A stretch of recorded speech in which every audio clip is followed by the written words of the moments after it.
ici à la galerie Fabien Castagnier où je présente ma prochaine exposition Imago, qui est un terme polysémique qui a plusieurs interventions, enfin plusieurs interprétations. C'est la transformation d'une chenille en papillon. C'est aussi une image mentale d'une personne qu'on respecte et qu'on a de notre famille ou de l'enfance.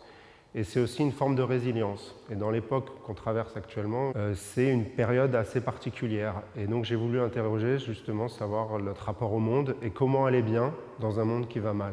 Et c'est tout le point de départ de cette exposition. Et la problématique, c'est de se dire comment, dans un monde où tout fout le camp, everything is wrong, but it's all right.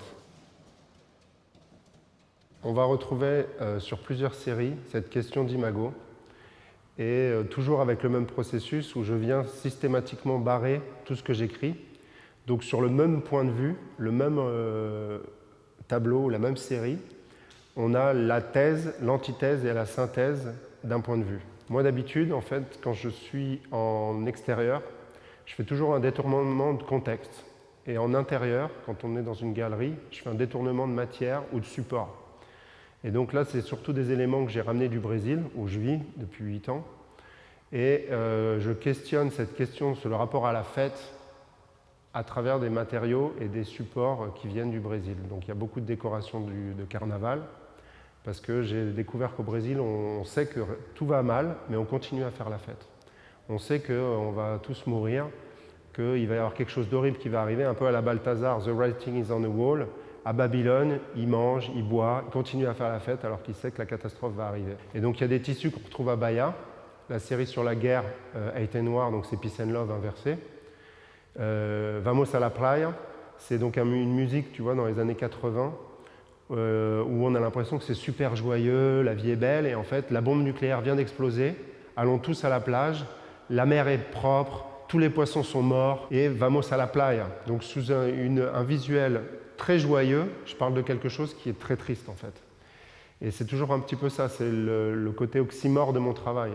Et le côté, la dualité en fait. Si j'étais Cassandre et que justement j'étais capable de voir le futur, et que je n'avais pas la possibilité d'être entendu par les autres, moi j'ai la possibilité d'écrire, de questionner, mais je ne peux pas dire que tout va bien aller ou tout va mal aller. Simplement c'est notre libre arbitre et notre conscience d'essayer de se battre contre la négativité. Donc c'est pas nier que la réalité, c'est juste relativiser, prendre conscience qu'il y a des choses qui sont difficiles à vivre, mais c'est essayer d'avoir un rapport positif à ça. Purchase your tracks today.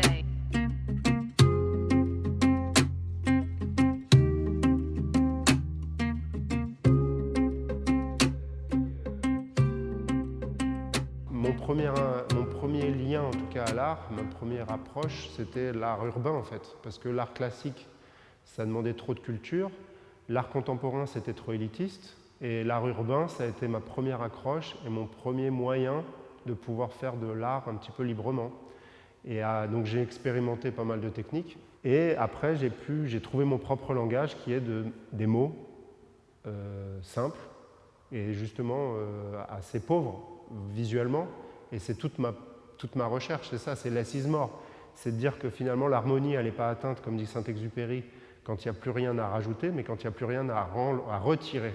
Et tout le cœur de mon travail, c'est ça, c'est d'essayer de travailler, de devenir très minimaliste et de se dire qu'en quelques mots, en quelques effets de matière, on peut exprimer beaucoup de choses. Donc tout le travail, c'est ça, c'est d'essayer de simplifier, d'aller se focaliser sur l'essentiel et d'essayer de retirer toutes ces choses un petit peu néfastes et complexes autour de nous, quoi. On a l'impression qu'on peut acheter ou louer du bonheur. Et en fait, le bonheur, c'est justement quelque chose qu'il est difficile d'atteindre. Et en fait, c'est un objectif. C'est pas forcément, c'est un chemin en fait. Mais je dis pas que j'ai la solution au bonheur. J'ai juste un chemin qui, moi, me rend, qui essaye de me rendre heureux, en fait.